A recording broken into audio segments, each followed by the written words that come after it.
शेफाली जरीवाला के केस पर आती हूँ तो वो एक सप्लीमेंट ट्रीटमेंट में थी फॉर द ग्लोइंग स्किन, ठीक है। तो अगर आप किसी भी तरीके के सप्लीमेंट लेते हैं, वो स्किन ग्लोइंग के लिए एक सप्लीमेंट लेती थी और ये भी बताया जा रहा है कि उनका बीपी लो हो गया था, वो फास्टिंग में थी, इस वजह से उनको सडन कार्डियक अरेस्ट हुआ। तो सडन कार्डियक अरेस्ट के ट्रिगर पॉइंट्स क्या होंगे? क्या कोई सप्लीमेंट्स हैं? क्या आपका बीपी लो होना भी ट्रिगर करता है कहीं ना कहीं?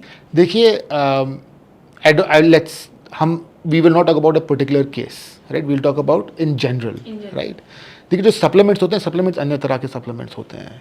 एक कॉमन सप्लीमेंट जो लोग लेते हैं, वे प्रोटीन, ठीक है, आप बॉडी बिल्डिंग कर रहे हैं, आप प्रोटीन सप्लीमेंट्स ले रहे हैं, it's okay, but you have to make sure कि वो क्वालिटी ऑफ प्रोटीन अच्छी है, वो अच्छी टाइप का है, उसमें कुछ और उन्होंने कोई सप्लीमेंट्स ना डाल दिए हों प्रोटीन में। काफ़ी बारी जो पाउडर्स होते हैं, जो बाकी सप्लीमेंट्स होते हैं, उसमें स्टेरॉइड डाल देते हैं, right. So this should be high quality, good quality protein होना चाहिए। देयर आर मेनी स्टिमुलेंट्स जो लोग लेते हैं वर्कआउट से पहले, प्री वर्कआउट मिक्स करके लोग लेते हैं, काफ़ी चल रहा है ना।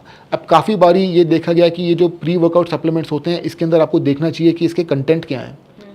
और very major content is caffeine, क्योंकि वो आपको एक तरह से बूस्ट कर देता है, आपको एकदम अलर्ट कर देता है, आपको अवेक कर देता है। लोग वर्कआउट सुबह करते हैं, शाम को करते हैं, कभी भी करते हैं, तो वो प्री वर्कआउट मिक्स ले लेते हैं और काफ़ी बार इसमें कैफीन होता है। This caffeine is very high content, कभी 200 milligram, 300 milligram, 400 milligram of caffeine.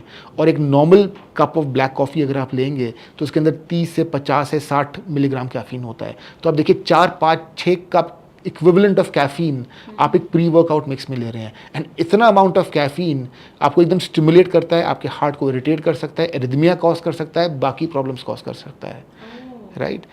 There are other type of stimulants also sometimes in this pre workout mixes. ये प्री वर्कआउट मिक्सेस में कभी कभी और चीज़ें भी होती हैं, जैसे और भी सप्लीमेंट्स होते हैं, ephedrine and all this stuff, जिससे आपका बीपी बढ़ सकता है, हार्ट पे स्ट्रेस आ सकता है, एट्सेट्रा।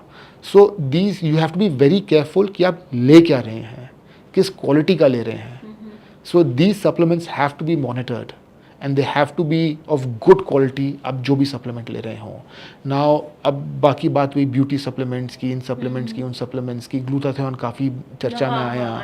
देखिए, ग्लूटाथियोन का जो मैंने पढ़ा, मैंने समझा, इसका कोई यूजुअल डेटा है नहीं कि इसके कारण आपको हार्ट अटैक आया, कि कोई कॉजेशन अगर हम बोले कि ये लिया ये problem I, I don't think there is any data to support that, right. So a lot of it is just hypothesis.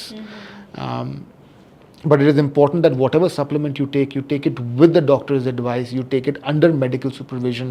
Don't be कि मैंने आजकल तो सब लोग डॉक्टर बने हुए हैं। अब तो गूगल, पहले गूगल था, अब चैट जीपीटी आ गया है। तो हर आदमी हर चीज़ का बहुत नॉलेज लेकर बैठा हुआ है। But it is important that whatever you take, आप जो भी लें एक सुपरविजन के अंडर लें।